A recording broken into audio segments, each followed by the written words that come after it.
नमस्कार, जोहार। स्वागत है आप सबका परीक्षा साथी में। दो तीन विषयों पे हम लोग बात करेंगे। सबसे पहला तो जयराम महतो जी को लेकर के एक थ्योरी गढ़ा जा रहा है कि वो जब विधानसभा में बोलेंगे तो छात्र का मुद्दा उठाएंगे और इससे छात्रों को बहुत हेल्प मिलेगा। चर्चा करेंगे आगे इस पे। दूसरी बात कि जो लोग पास हुए हैं, जिनका मार्क्स 190 प्लस है, 200 है, ठीक है, ये लोग सामने आकर के कहीं ना कहीं इस्टेब्लिश करना चाह रहे हैं कि हम लोग बहुत ईमानदारी से एग्ज़ाम दिए और हम लोग पढ़े, इसलिए हम लोग का सिलेक्शन हुआ। तो ऐसे लोगों से रिक्वेस्ट होगा कि कृपया आप लोग किसी प्रकार के डिस्कशन में ना उलझें। आपका सिलेक्शन हुआ है, शांति से जाके डीवी कराइए और ज्वाइन करिए, क्योंकि बाकी लोग भी पढ़ ही रहे थे और आप लोगों का कितना औकात है, ईमानदारी से आप कितना मार्क्स ला सकते हैं, ठीक है, ये हर किसी को पता है। ठीक है, हर किसी को पता है झारखंडी छात्रों का क्या औकात है, हम लोगों का क्या औकात है, इस तरह के पेपर में कितना स्कोर किया जा सकता है। 60 से 70 क्वेश्चन मार्केट में फ्लोट कर रहे थे। आप बहुत किस्मत वाले थे कि आपको उन 60-70 क्वेश्चन में हो सकता है 20-25 क्वेश्चन, किसी को 30 क्वेश्चन ये मिला है, जिसकी वजह से आप लोग 160 से कुछ 180 पे चले गए, कुछ 190, तो कुछ 200 तक चले गए। मैं गारंटी के साथ बता रहा हूँ, और ये मेरा खुद का आकलन नहीं है, बहुत सारे पढ़े लिखे और लगातार जो झारखंड का एग्ज़ाम्स निकाल रहे हैं, लगातार ऐसे छात्रों का आकलन है कि 160 प्लस 165 तक जितने कैंडिडेट्स भी स्कोर कर रहे थे, आपको डेफिनेटली कोई ना कोई पोस्ट मिलता, अगर ईमानदारी से रिजल्ट आता तब 100% आपको कोई ना कोई पोस्ट मिल जाता है। ठीक है, आप 165 ला करके आप एएसओ नहीं बनते, लेकिन जेएसए आप जरूर बनते अगर ईमानदारी से रिजल्ट आया होता तब। ठीक है, इस बात को मान लीजिए।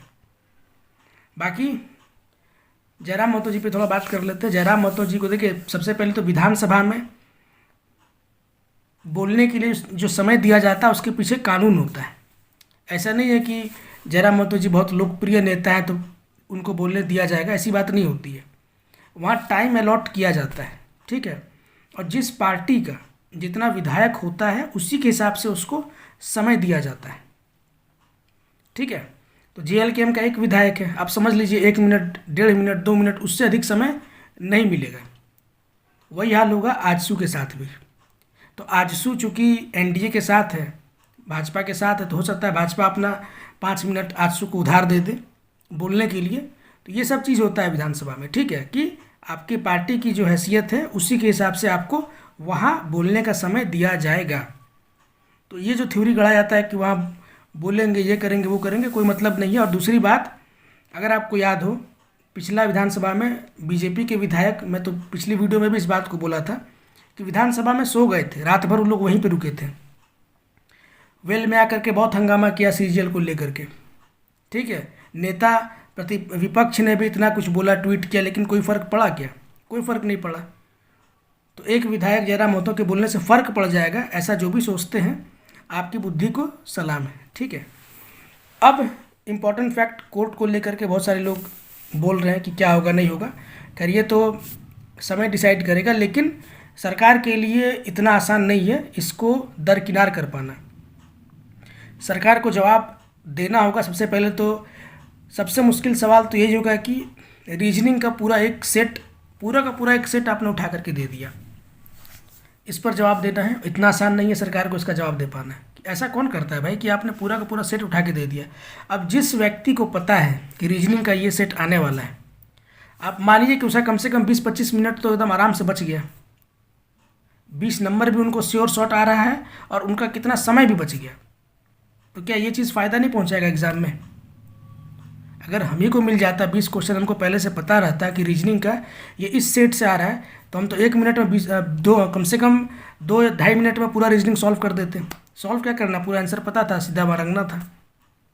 तो कितना समय एक्स्ट्रा मिलता? जो मैंने मैथ्स में 12-13 क्वेश्चन सॉल्व किया और समय मिलता, जाहिर सी बात है मैं मैथ्स में 17-18 क्वेश्चन तक चला जाता। और वहाँ से जो कॉन्फिडेंस बूस्ट होता है, उस कॉन्फिडेंस का फ़ायदा फिर दूसरे सेक्शन में मिलता। तो फ़र्क पड़ता है। 15-20 क्वेश्चन, बहुत सारे लोग बोल रहे हैं कि 20-25 क्वेश्चन अगर किसी को मिल भी जाएगा तो बहुत फ़र्क नहीं पड़ता है। तो आप पता नहीं किस बेसिस पे ये बात बोल रहे हैं। एग्जामिनेशन हॉल में एक छोटा हेल्प भी अगर किसी का हो जाता है ना, तो उससे बहुत बड़ा फ़र्क पड़ जाता है। इसलिए मैं इस वीडियो के माध्यम से रिक्वेस्ट ही करूँगा, अगर आपका सिलेक्शन हुआ है, शांति से जाके ज्वाइनिंग ले लीजिए, किसी से आप आर्गूमेंट मत करिए, ठीक है। क्योंकि आप लोग उस लायक है नहीं कि आप आर्गूमेंट करें। और ये झारखंड का सबसे बदनाम वैकेंसी होगा, और इसमें जिन लोगों को ज्वाइनिंग मिलेगा, ठीक है आप नौकरी करेंगे, लेकिन मैं फिर से बोल रहा हूँ ये सबसे बदनाम वैकेंसी और सबसे करप्ट वैकेंसी झारखंड का होगा। वैसे तो पीजीटी का भी वही हाल था, जेई में भी वही हाल था, अभी म्यूनिसिपल का रिजल्ट आया उसमें भी वही सीन देखने को मिल रहा है, लेकिन उसमें कैंडिडेट इतने कम हैं कि कौन आवाज़ उठाएगा। जब ये जैसे सीजीएल में सक्सेसफुल हो गया, फिर बाकी वैकेंसीज़ की तो कोई औकात ही नहीं है। बहुत सारे लोग बोल रहे हैं आगे तो भी जेपीएससी और सीडीपीओ बाकी है, वहाँ भी बहुत कुछ देखने को मिलेगा। और क्यों ना शक हो, जब चेयरमैन ही बोल रही थी, आपको तो पता होगा जेपीएससी की चेयरमैन ये बोल करके रिटायर हुई है। उन्होंने लेटर लिखा था गवर्नर को कि बहुत गड़बड़ी है। और अभी झारखंड के गुदड़ी के लाल सुप्रियो भट्टाचार्य जी, उनकी मैडम शायद जेपीएससी की चेयरमैन बनने वाली हैं। तो ठीक है, अगुआ सरकार है। और मैंने थंबनेल में डाला था अगुआ सरकार में क्यों छात्र रो रहे हैं, तो कुछ छात्र हैं, आदिवासी कैंडिडेट ही हैं, जो चुनाव से पहले दम से भाजपा एनडीए का विरोध कर रहे थे। कारण क्या था कि भाजपा झारखंडियों की बात नहीं कर रही है, भाजपा बाहरी पार्टी है, मतलब इस तरीके का कुतर्क लोग कर रहे थे। और आज वो लोग फ़ोन कर करके रो रहे हैं कि बर्बाद हो गए, ये हो गया, वो हो गया, बहुत उम्मीद था कि रिजल्ट हो जाएगा। बहुत सारे लोग को लग रहा था ना कि एसटी कैंडिडेट हैं, 160-65 नंबर आ रहा, आराम से हो जाएगा, और सुनने में आ रहा है कि उन लोगों का भी नहीं हुआ है। तो शायद अगुआ सरकार में आप लोग मिस हो गए, आप पर ध्यान शायद नहीं गया होगा। वैसे परेशान मत होइए, अपनी सरकार है, आप लोगों की सरकार है। अगली बार जब कोई वैकेंसी आएगी तो उस समय आप लोगों को ज़रूर कंसीडर किया जाएगा। अगली बार आप लोग मिस नहीं होइएगा। तो इसलिए अभी रोने धोने का कोई मतलब है नहीं, भरोसा रखिए अपनी सरकार पे, ज़रूर आपके लिए काम होगा। ठीक है, ऐसा हम लोग उम्मीद करते हैं। बाकी ऐसे रोते हुए जितने भी कैंडिडेट्स हैं जो चुनाव के पहले एक अलग मूड में थे, उनको देख करके लिटरली दिल से अंदर से खुशी आ रही है कि यही देखना था।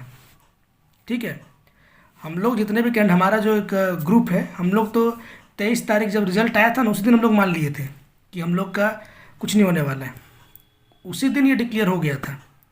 सीजीएल पीजीएल जितना वैकेंसी है ना, हम लोग मान के चल रहे थे, मेंटली प्रिपेयर थे पहले से ही कि शायद कम चांस है अब। ठीक है, हाँ, लेकिन उस दिन हम लोग वेट कर रहे थे कि बाकी जो छात्र बहुत उछल रहे हैं सरकार के बनने पे, इनके रोने का हम लोग वेट कर रहे थे, और वो दिन आज देखने को मिला तो अच्छा लगा अंदर से।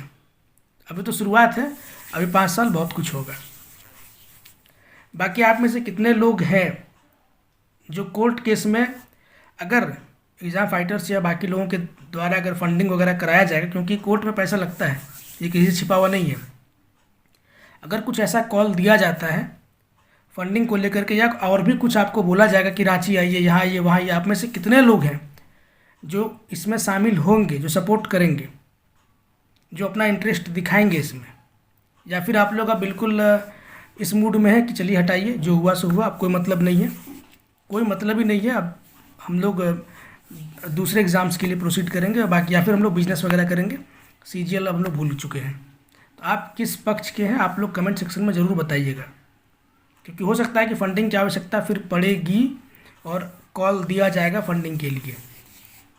तो कोर्ट केस आगे करना है, चलाना है, नहीं चलाना है, इसमें इंटरेस्ट लेना है, ये स्टूडेंट का ही फैसला होगा। ये एग्ज़ाम फाइटर्स की या करियर फाउंडेशन की कोई अपनी घर की लड़ाई तो है नहीं, छात्रों के लिए कर रहे हैं। ठीक है, तो इसीलिए छात्रों को सपोर्ट तो करना ही पड़ेगा। तो डिसीजन आप लोग सब मिलकर लीजिए, क्या करना है नहीं करना है।